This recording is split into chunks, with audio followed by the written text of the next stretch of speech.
Bienvenue dans le tuto pour jouer en équipe à Bossa Nova. Bossa Nova est constitué de 6 familles de cartes, comme vous avez pu le voir dans la vidéo qui donne la prise en main finalement des cartes. Pour jouer en équipe, vous allez laisser sur le tapis de jeu les cartes situation comme une pioche et mettre les 2 cartes joker à disposition.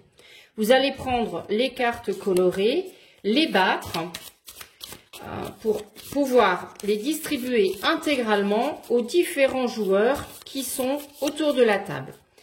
Donc vous allez distribuer vos cartes. Ici, on va imaginer que nous avons 4 joueurs qui vont se mettre à jouer à Bossa Nova.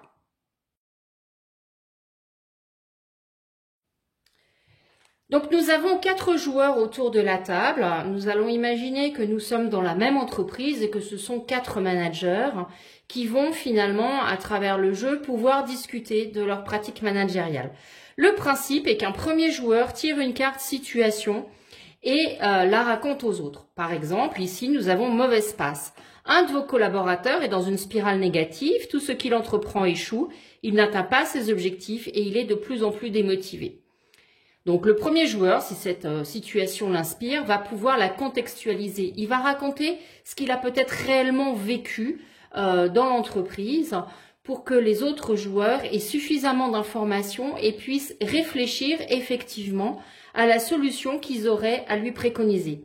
Parce que les 3 autres joueurs vont regarder donc dans les cartes qui sont à leur disposition la carte qui paraît être la plus pertinente pour répondre à ça.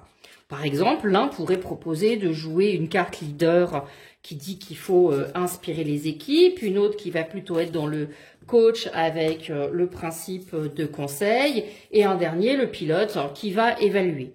Le premier joueur qui a joué la situation va choisir celle qui lui paraît la plus appropriée à la situation, soit parce que c'est la façon dont il fonctionne habituellement, soit parce que justement, il trouve que ses collègues, finalement, lui apportent une solution à laquelle il n'avait pas pensé.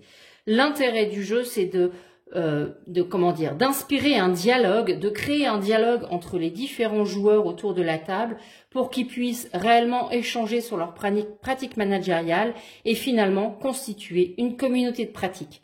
Alors, à vous de jouer!